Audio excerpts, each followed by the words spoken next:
Alright, I've finally got OBS going on my computer here, so let's take a look at some absolutely disgraceful officiating last night. So first of all, we got Derek Barnett of the Eagles comes in and lays this hit on Jamal Williams. He gets that hit. Yeah, I thought. Now, he gets a 15-yard penalty because obviously you get a 15-yard penalty for this. Doesn't get ejected for God knows what reason. If this was a quarterback, like, Barnett wouldn't play the rest of the season. I don't know how they determine ejections or not, but that seems like a pretty clear. The whistle's blown. Keep in mind the Packers are going this way. So he's already been stood up. This is exactly like the Danny Trevathan play for the Bears against the Packers a few years ago. It was Devontae Adams got hit by Danny Trevathan. Look it up. Look it up if you want to see a very similar comparison. That hit. Yeah, I thought Jamal Williams had to be taken to the hospital after this game. Had to be stretchered off the field. Packers are going this way. He's stopped. Whistle's blown, and Barnett comes in. This should be an ejection. He's not going to face a suspension per Adam Schefter. No suspension, no ejection. I don't know what's wrong with the league.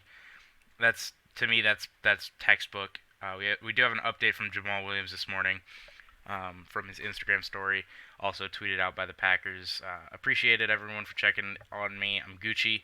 Only thing hurting right now is my pride for not being able to finish the game with my team. So it's all going to be good a long season.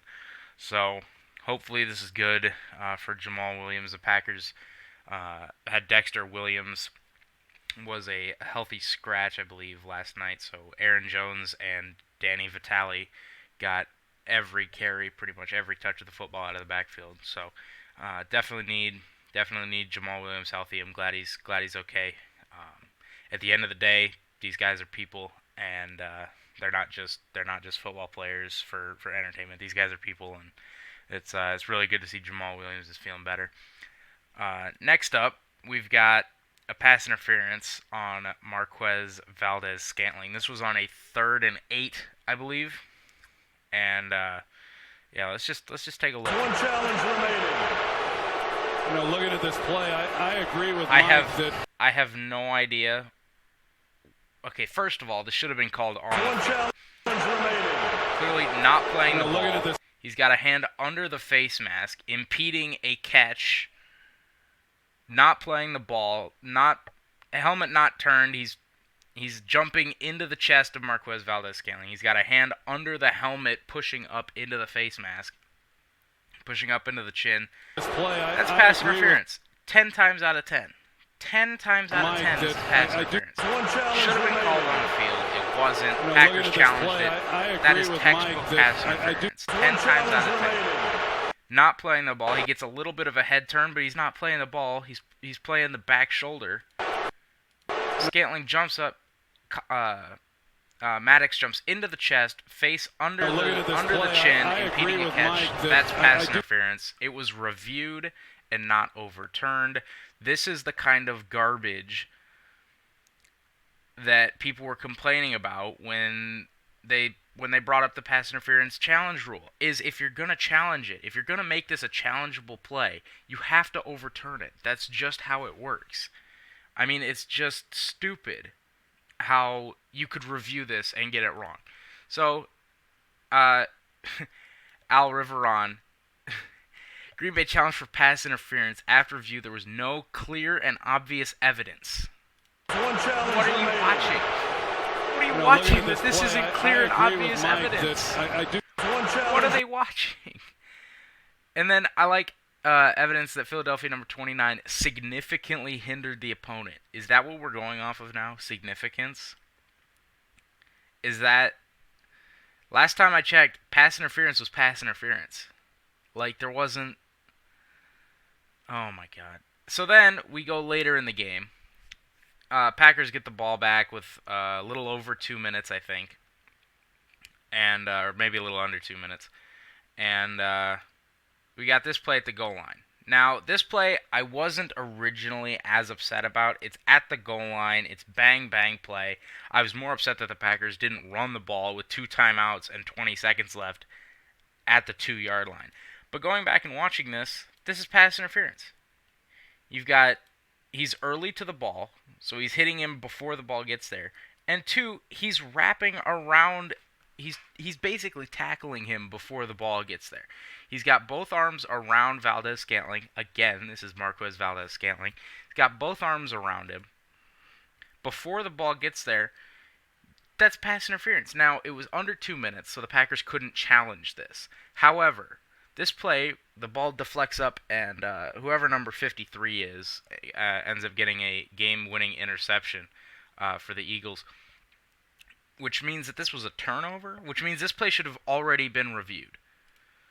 This play should have been reviewed for defensive pass interference because it resulted in a turnover, which clearly, again, much like the Marquez Valdez-Scantling clip earlier, this is. You've got impedance of a catch, you've got contact early, he's not playing the ball, he's just wrapping. He's not going around Valdez-Scantling to hit the ball. He's going through Valdez-Scantling to take him out of the game before the ball gets there, or take him out of the play before the ball gets there. Kind of hard to catch a ball without your hands. I'm just saying. Valdez-Scantling, clearly you can see his arm gets taken down early, so then he's just got to catch a dart by Rodgers with his left hand, and you can't really see it from this angle, but you can see right there, tip of the white glove. I mean, he's not playing the ball. This is textbook pass interference. This probably should have been called on the field. After the turnover, this play should have been reviewed. They should have gone back and called this. Should have been pass interference again. Next up, we've got another penalty. This one I'm gonna go full screen. Al Riveron. I have nothing to say about Al Riveron. Just go on my Twitter. So this play, they're gonna throw a touchdown to Alshon Jeffrey, but watch Zach Ertz. Zach Ertz is a receiver on this play. Zach Ertz is going to block, and he's going to continue blocking all the way down the field. And this one was called on the field as offensive pass interference. And then they went back and they changed it. Oh. Green Bay. The ruling on the field was 86. So if you watch, he's just blocking down the field. That's offensive pass interference. That's it. That's textbook. Textbook offensive pass interference. He's just blocking down the field. He had no goal. He had no desire to be on a route. He has no desire. He squares his hips up to Preston Smith because he can see Preston Smith is coming out here.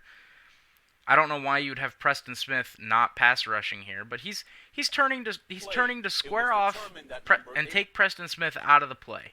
Because, I mean, God knows Zach Ertz on Preston Smith is a mismatch. But this is textbook pass interference. He's going down the field, arms extended, blocking Preston Smith. Arms extended, blocking Preston Smith down the field. Now, there's a rule that you can block within 1 yard of the line of scrimmage. So originally, this is not pass interference. Right there, this is not pass interference. Once you get to here, this is pass interference. He's just sealing him off of the play. He's not trying to run a route. He's trying to seal him off of the play. Alshon Jeffrey beats Alexander to the inside. Great play by Jeffrey to hold the ball up with those big hands. Great play by Jeffrey there. Also a great throw by Wentz. But this is pass interference every time. Every time. And then finally, we've got this play. This play wasn't actually talked about. Joe Buck and Troy Aikman, props to them. I usually give them a ton of crap. But they actually did bring this up. Again, Zach Ertz at the top of the screen. The Packers are in man-to-man coverage here. So they've got Blake Martinez is going to end up on Jordan Howard in a one-on-one. Watch Blake Martinez, watch Zach Ertz, watch Jordan Howard. Different kind of back, certainly to Sanders. It helps him. All of a sudden, where's Blake Martinez? Out. Howard will walk in for the touchdown. He just walks in. Where's Blake Martinez? Now watch Zach Ertz. Different kind of back, certainly to Sanders. It helps him. Beelines it right to Blake Martinez. This is a pick play. 10 times out of 10, offensive pass interference, and the Eagles get away with it. Here he is. Actually, that's not even Ertz. That's the other tight end that nobody cares about. Different kind of back, certainly to Sanders. He just beelines it straight for Martinez, takes him out of the play. Jordan Howard I could have scored this touchdown, okay? I could have run this in from 21 yards. Here he is, swinging out. I don't even remember. Howard will walk in for the touchdown. This makes it an 8-point game. I guess it makes it a 7-point game. They went for 2 and didn't get it.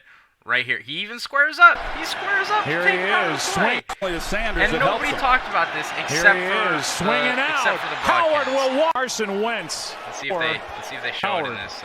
Designed by the Eagles. Yeah. And Martinez is in man-to-man coverage. Martinez in man-to-man coverage. Here you go. On Jordan Howard. Jordan Howard. You see him Blake right Martinez. here. You got Matt Collins, he's going to come off the ball. He pushes up the field. That's a net. Look at this lane that provides.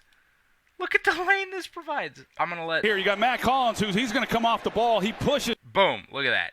Just takes him completely out of the game. This is offensive pass interference. 10 times out of 10. Should have been called. That's all I have for you guys today. The Eagles ended up scoring 2 touchdowns directly off of offensive pass interferences. They took away a Packers chance to tie the game late. I don't know what possesses a man to not call this defensive pass. This is probably the worst one of the game. And also, the Eagles are just dirty players. Worth noting, the corner actually, Maddox here, also suffered a very serious head and neck injury. He was hit by teammate Andrew Sendejo late in the ball game after the Packers threw it to, I believe, Jimmy Graham. Sendejo came in to finish off a tackle and hit Maddox here in the head, crown of the helmet to sort of side of the head, face mask. So nothing but the best for Maddox. Really hoping he's okay. I haven't heard any super significant update yet. Just really hoping for the best for Maddox. Again, you know, these guys are people. They have lives outside of football, and you know. He and Jamal Williams obviously deserve the best going forward. Hoping both those guys are all right. But that's all I have for you today. I'm so unbelievably pissed off at the NFL and the NFL officiating group. Al Riveron, fix your shit, dude. This is terrible. This is terrible. It's absolute garbage. I'm out of words, man. I can't do this. Oh my goodness. Let me know what you guys think down below. If you enjoyed the video, be sure to leave a like. If you don't like the officials, also be sure to leave a like. And also subscribe and hit the bell notification so you get alerts whenever I upload a video. Because if you don't like officiating, this is the channel for you. I'll see you guys next time.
Alright, I've finally got OBS going on my computer here, so let's take a look at some absolutely disgraceful officiating last night. So first of all, we got Derek Barnett of the Eagles comes in and lays this hit on Jamal Williams. He gets that hit. Yeah, I thought. Now, he gets a 15-yard penalty because obviously you get a 15-yard penalty for this. Doesn't get ejected for God knows what reason. If this was a quarterback, like, Barnett wouldn't play the rest of the season. I don't know how they determine ejections or not, but that seems like a pretty clear... The whistle's blown. Keep in mind the Packers are going this way. So he's already been stood up. This is exactly like the Danny Trevathan play for the Bears against the Packers a few years ago. It was Devontae Adams got hit by Danny Trevathan. Look it up. Look it up if you want to see a very similar comparison. That hit. Yeah, I thought Jamal Williams had to be taken to the hospital after this game. Had to be stretchered off the field. Packers are going this way. He stopped. Whistle's blown, and Barnett comes in. This should be an ejection. He's not going to face a suspension per Adam Schefter. No suspension, no ejection. I don't know what's wrong with the league.